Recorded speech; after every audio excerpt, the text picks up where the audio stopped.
Bună, Elena! Tu ne vizitezi de ceva timp pentru epilare definitivă și mă bucur că astăzi ți-ai făcut curaj să încerci și zona de tratamente faciale. Într-adevăr.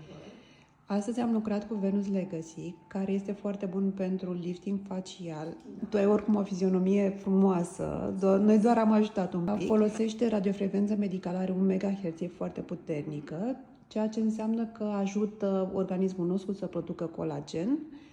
Într-adevăr am simțit Căldură, da? Cum ți-a părut ca și...